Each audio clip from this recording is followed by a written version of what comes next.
there are times in your life when you're not going to be happy.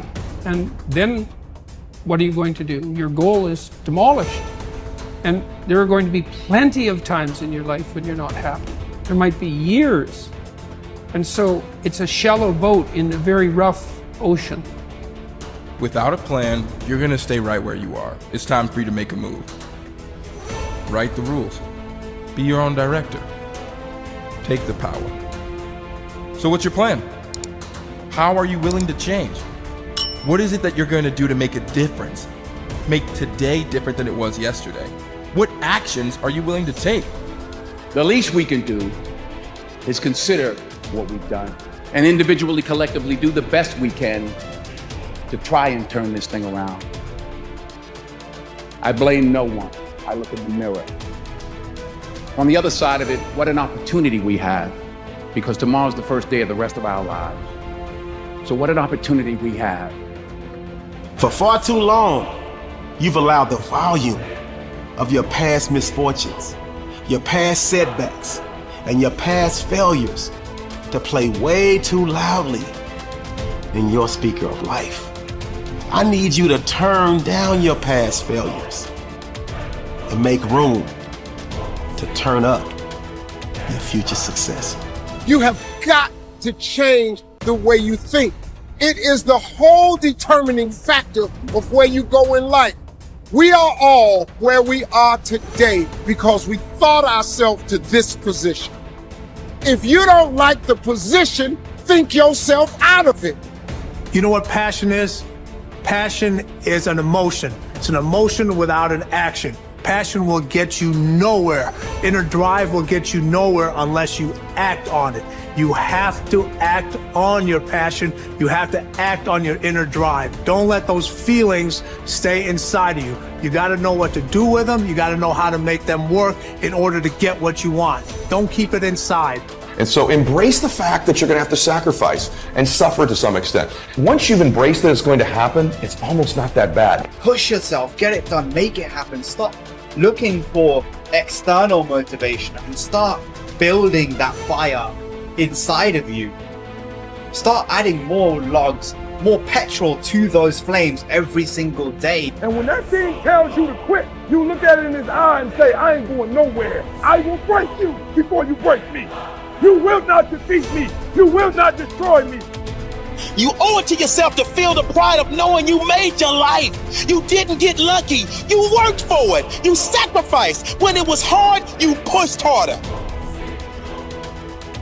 We're trying so hard in our lives to fit in. We try to fit into certain groups, certain frats, certain sororities, among certain friends. Yet the people we idolize most are the ones that stand out. But when you're prepared, there is no fear. There is no fear of failure, okay? Because even if you've walked out of something and you feel like you failed at it, your preparation is so strong that you're gonna take that failure and turn it into the outcome you desire. And most people stop at failure, okay? We've all failed at things. I'm gonna continue to fail at stuff, right?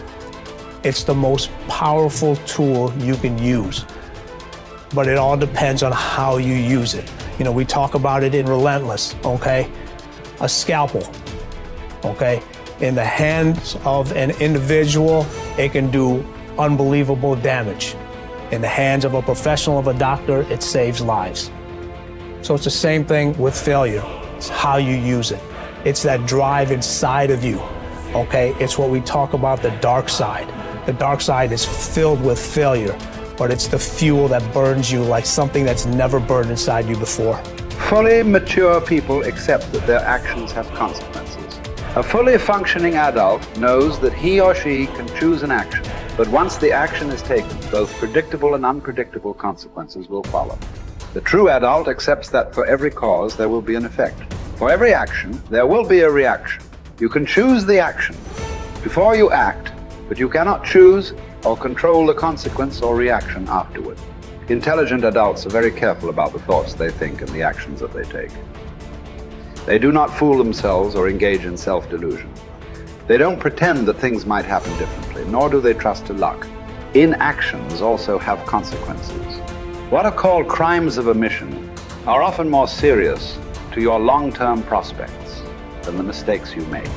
Omitting to think through your values, set clear goals, make plans, commit to excellence, and so on, can be disastrous to your possibilities of great success.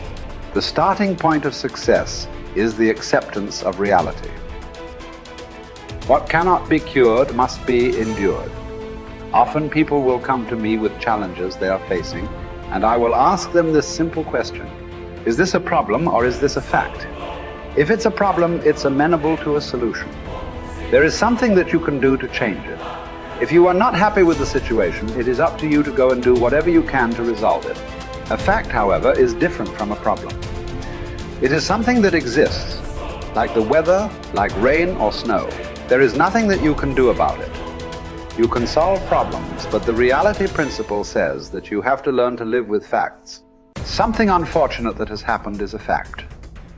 A sale that did not go through, a business deal that collapsed, a relationship that didn't work out. All of these are facts.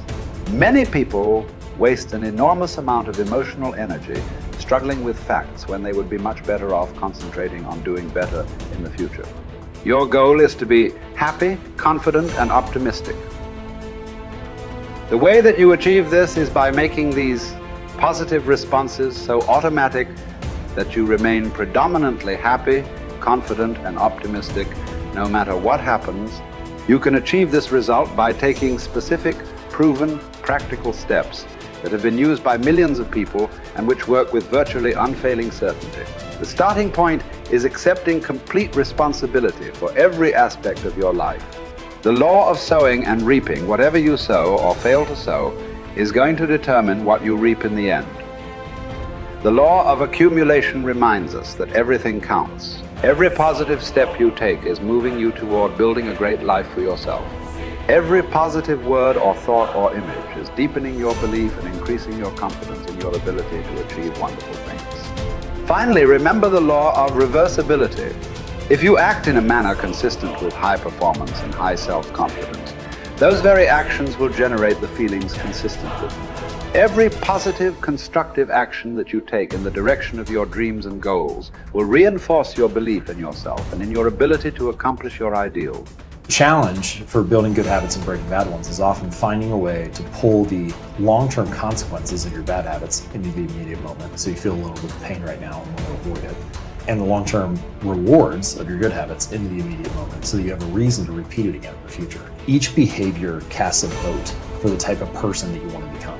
And if you cast enough votes for that type of identity, you start to believe that about yourself, right? Like if you go to church for 20 years, you believe that you're religious. You study Spanish every Tuesday for 30 minutes, you believe that you are studious. So in that way, your habits provide evidence of your desired identity. And I think that that is probably the ultimate reason that habits are so important. It's true, like habits can help you earn more money or be more productive or lose weight. And all that stuff is great. But in addition to the external results that habits provide, they also shape your sense of self. They are the engine or the avenue through which you learn to believe things about yourself. You have to have just one thing in mind: keeping on track, closing out all the noise and the clutter that gets in your way. You've got to identify your target. Let nothing stand in your way. You've got to keep your eye on the target until you've released the arrow. Let nothing capture your attention unless it's in the best interest of your ambition. If you don't keep your mind on what you're doing, if you don't keep focused on the task at hand, it could slip right on by you. Wherever you are, be there. Whatever you're supposed to be doing for the moment, do it. You can't be thinking of everything you have to do at one time, all the time. You have to concentrate on just one thing at a time. One project, one job. You have to take it one task at a time and complete it. Do what you've set out to do. Keep your mind only on that one task. Why? If you don't, you won't accomplish anything. Concentration takes a lot of discipline. It takes a lot of discipline to demand privacy, to keep the do not disturb sign on your door while you're in the middle of an important job. It takes a lot of discipline not to answer the phone every time it rings at home. That's why they make voicemail and answering machines, so you don't have to answer the phone every time it rings. Your family will appreciate an uninterrupted dinner hour. Your night work will get done a whole lot faster. Concentrate on the work at hand and demand of yourself the discipline to stay focused.